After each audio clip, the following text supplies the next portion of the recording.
Hey everyone, back again after being gone for quite a while. So, television, TV, even back when the internet was slowly taking its first steps into the zeitgeist, people still watched a lot of TV, especially me. Around my pre teenage years, my taste started to change. I watched a lot of anime as well as other adult oriented shows that were on Comedy Central, VH1, Adult Swim, and of course, MTV. At that time, I think they were kind of moving away from their music video format and more into other types of shows and entertainment. Like ever since they started doing liquid television back in the 90s. But one show that I stumbled upon during my late night MTV rerun binges was a surreal puppet show called Sifl and Olly. Now, this show was the decade long brainchild of Matt Crocco and Liam Lynch, two musicians who, as kids in the 80s, would record skits and songs together. Though Liam would end up going to college in the UK, causing the duo to be separated for quite a time. 2 years later, Lynch and Crocco would reunite in Nashville to record Camp Sunnyside Up, as well as a few more skits and sketches in between. Then, around 95, Lynch decided to make a video using the audio recorded skits, sort of a Christmas gift for his friend Crocco. He originally wanted to make the video as a stop motion claymation similar to the British animation company Aardman. But not having the equipment or money for it, Lynch used puppets made out of old socks and a fake sunflower he had lying around. The name Sifl and Olly came from a mock oatmeal commercial skit Lynch and Crocco made. After he made the recordings, they then sent the copies to MTV. Though the American division would reject them, MTV Europe aired Sifl and Olly between music videos. That popularity would later lead MTV America requesting a 30-minute episode format. And the rest, as they say, is history. Hi, my name's Ollie, and I'm going to be interviewing Grout. He's one of Sifl's friends. Hey, Grout. Hello. How, I know that you've done a lot of work in space projects and stuff. I know you've donated a lot of blood to astronauts and things. Mm-hmm. Are you still involved with the space project? A little bit. I was in space last Tuesday, and, What's it like? the traffic is hell.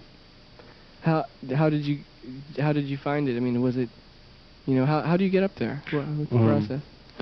Well, we have, very specialized trampolines. So you're going without any technology, really? Right.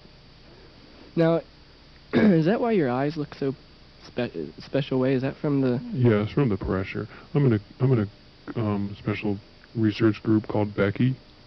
The show's format is pretty much a mock call-in variety show, featuring the titular character Sifl, the green-haired puppet voiced by Lynch, who's sort of the more level-headed one, well, in most situations, and then Ollie, the yellow-haired puppet voiced by Crocco, who was a bit more manic.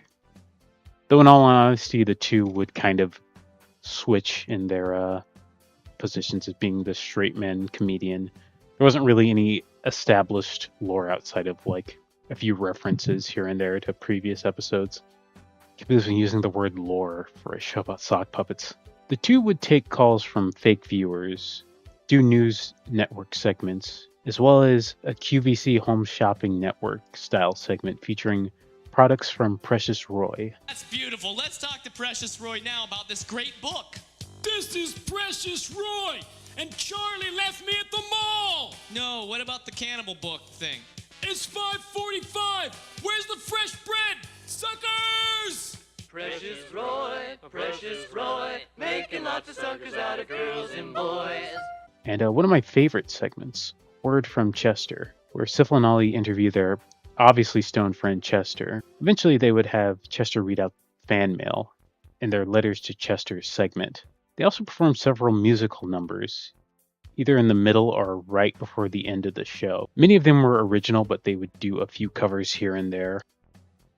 Whoa, is that blackface, dude? If I could really describe the humor of Sifl and Olly, I'd have to say a mix of late 90s 2000s absurdism with a bit of a Gen X edge. Like, think of Homestar Runner combined with a TV edited cut of Jay and Silent Bob. Yeah, well, I collect magnets too. Oh, really? How many do you got? I don't know, I got like 4,000 or 5,000. 4,000 or 5,000? Where do you keep them all? Well, I keep a few expensive ones on me, and the rest are in a trunk. In a trunk? Where? In the trunk of your car. What? Back No wonder all the sticking to our car. I also really love the different kinds of puppets they used, from like your typical sock puppets to just repurposed dolls. It's amazing how expressive they could be sometimes, with just like a few movements of their fingers and thumbs. Though the series was popular enough to have one of their songs, Llama School, get referenced in Fallout 3 of all games, as well as Liam's song United States of Whatever kind of blew up into like a minor internet meme at the time, as well as almost the end of the show sound clip being used in a podcast called Reckless Media Radio. It never quite took off in the way that many people would have hoped for it. Only had like a niche audience and 3 seasons, 2 of which aired, with the other going unaired quite some time, but was re-released on DVD before finally going off the air completely around 1999. Though around 2012, Liam teased a possible return of Sifl and Olly on his Twitter via a Precious Roy ad. Then, September of that year, a machinima video was uploaded. It was a promo for Sifl and Olly video game reviews, a YouTube channel where Sifl and Olly would make mock game reviews of various parody games. Well, I was thinking maybe we could do a show again. Just start out with something, easy like video game reviews. We could talk about all the cool video games and play them. And I don't play video games. I know, but I do. Come on, dude. It'll be so awesome. We can talk about all the cool games like Electric Whipping Post and Feed the Shark and Slap That Ass. And, we can do interviews, calls. And the best part, dude, is we can put it on the internet. So there's no rules. No TV execs breathing down our asses the whole time. We can do whatever we want.